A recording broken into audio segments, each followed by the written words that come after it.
만나자마자 숨도 안 쉬고 자기 얘기를 쏟아내는 친구. 여러분 주변에도 한 명쯤 있지 않으세요? 내가 입을 열려고 하면 바로 말을 끊고 다시 자기 이야기로 돌아가는 그런 사람 말이에요. 처음엔 그냥 수다스러운 성격이려니 하고 넘겼을 거예요. 그런데 만날 때마다 똑같은 패턴이 반복되면 슬슬 지치기 시작하죠. 나는 이 사람한테 대체 뭔가 싶은 생각이 들기도 하고요. 오늘은 자기 얘기만 하는 친구의 숨겨진 심리와 현실적인 대처법을 깊이 있게 다뤄보겠습니다. 시작하기에 앞서 구독과 좋아요 눌러주시면 영상 제작에 큰 힘이 됩니다. 우선 이런 사람들의 가장 큰 특징부터 짚어볼게요. 대화의 구조 자체가 일방통행이에요. 내가 무슨 말을 해도 반응이 응, 아 그래 정도에서 끝나고 곧바로 자기 이야기로 전환해버려요. 내가 최근에 힘든 일이 있었다고 꺼내면 아 나도 하면서 자기 힘든 이야기를 2배로 늘어놓죠. 심지어 내가 말하는 도중에 끼어들어서 화제를 완전히 바꿔버리는 경우도 흔해요. 이런 대화를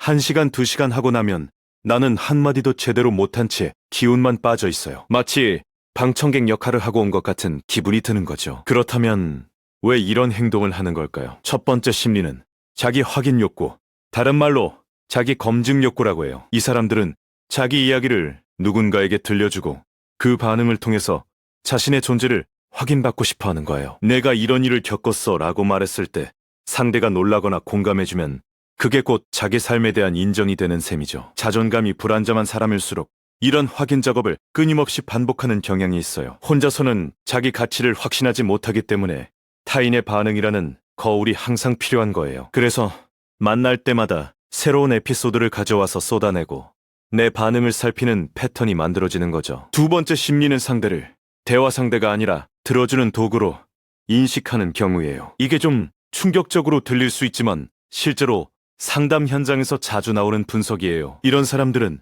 나를 함께 이야기를 나누는 동등한 존재로 보지 않아요. 자기 감정을 풀어낼 수 있는 배출구, 일종의 감정 쓰레기통처럼 여기는 거죠. 내가 피곤한지, 기분이 어떤지, 하고 싶은 말이 있는지 전혀 신경 쓰지 않아요. 오로지 자기 감정을 쏟아내는 데만 집중하고 그게 끝나면 개운해진 표정으로 오늘 만나서 좋았어 라고 말하죠. 정작 나는 아무 말도 못하고 듣기만 했는데 말이에요. 세 번째 심리는 비교를 통한 안도감이에요. 이건 좀 더 무의식적인 영역에 해당하는 심리예요. 자기 이야기를 늘어놓으면서 동시에 상대방의 상황과 자기 상황을 은근히 비교하는 거예요. 자랑을 하는 경우라면 나는 이 정도로 잘 살고 있어. 나는 우월감을 확인하고 싶은 거고요. 반대로 힘든 이야기를 쏟아내는 경우에도 상대의 반응을 보면서 그래도 나만 힘든 건 아니구나 라고 안심하는 거예요. 어떤 경우든 대화의 목적이 소통이 아니라 자기 정서를 안정시키는 데 있는 거죠. 나는 그 과정에서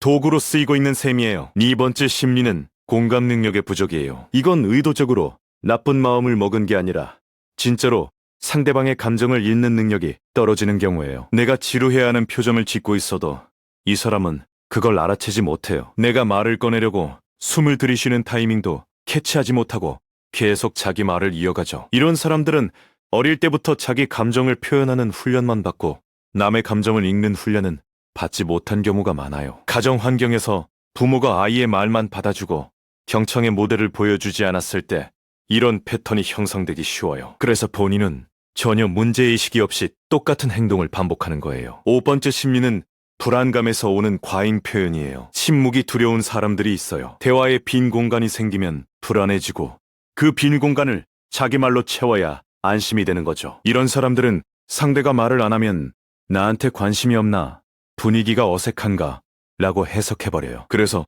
쉬지 않고 말을 하는 건데 결과적으로 상대방의 발언 기회를 완전히 빼앗는 거예요. 본인은 분위기를 살리려고 노력한다고 생각하지만 듣는 사람 입장에서는 숨이 막히는 거죠. 6번째 심리는 관계에 대한 착각이에요. 이 사람은 자기가 많이 이야기하는 것 자체가 친밀함의 표현이라고 믿고 있을 수 있어요. 나는 너한테 이렇게 솔직하게 다 털어놓잖아.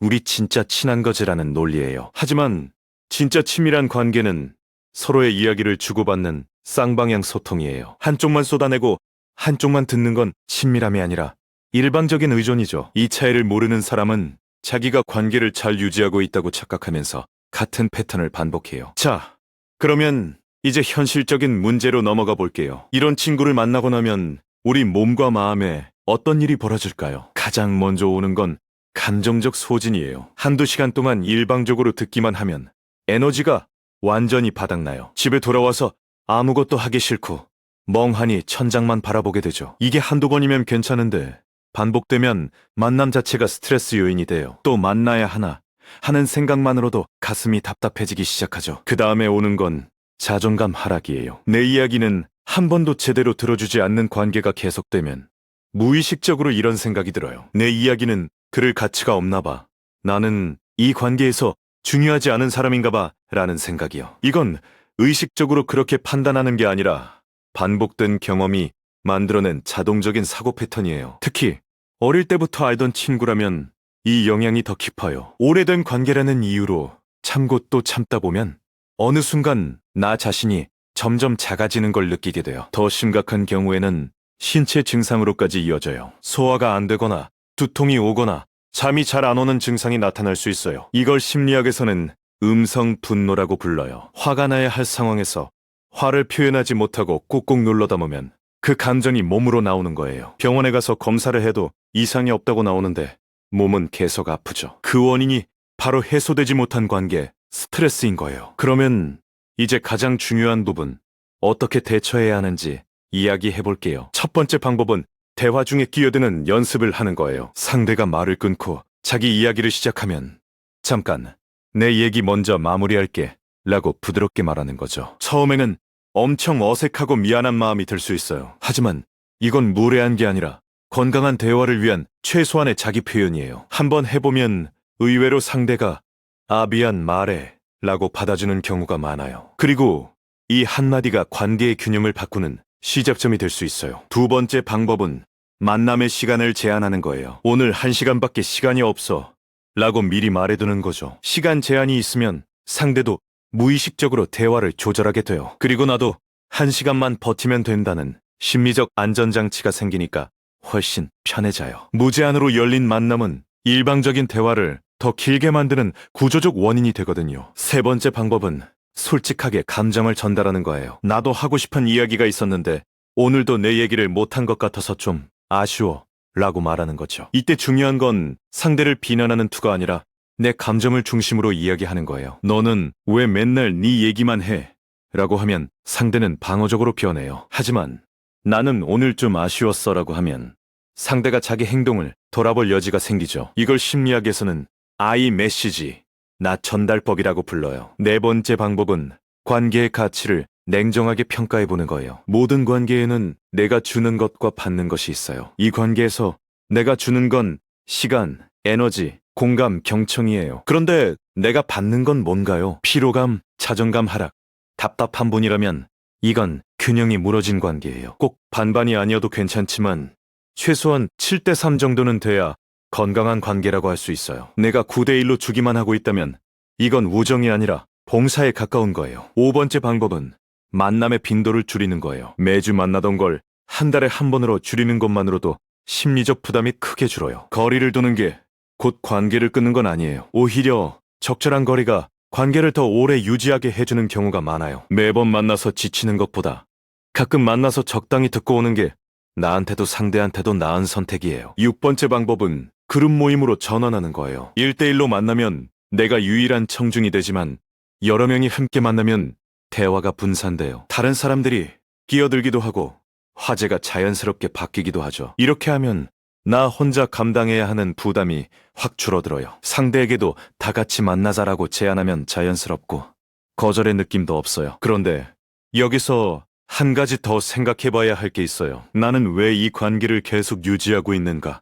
이 질문이에요. 만나면 매번 지치고 내 이야기는 한 번도 못하고 기분만 상하는 관계를 왜 끊지 못하는 걸까요? 어릴 때부터 알던 사이라서, 정이 있어서, 혼자가 될까봐 두려워서, 이유는 다양할 거예요. 하지만 한 가지 가능성을 더 생각해봐야 해요. 혹시 나도 이 관계에서 무언가를 얻고 있는 건 아닌지 말이에요. 상대의 이야기를 들으면서 나는 저 정도는 아니야 라고 안도하고 있진 않은지요. 아니면 누군가에게 필요한 사람이라는 느낌 자체가 나를 붙잡고 있는 건 아닌지요. 이건 자기 비난이 아니라 자기 이해를 위한 질문이에요. 내 안에 숨겨진 욕구를 알아야 이 관계를 어떻게 할지 진짜 결정을 내릴 수 있거든요. 관계를 정리하기로 마음먹었다면 꼭 극적으로 손절할 필요는 없어요. 연락 빈도를 서서히 줄이고 만남 제안에 매번 응하지 않는 것만으로도 자연스럽게 거리가 생겨요. 상대가 요즘 왜 안 만나라고 물으면 요즘 좀 바빠 라고 가볍게 넘기면 돼요. 모든 관계를 칼같이 정리해야 한다는 강박은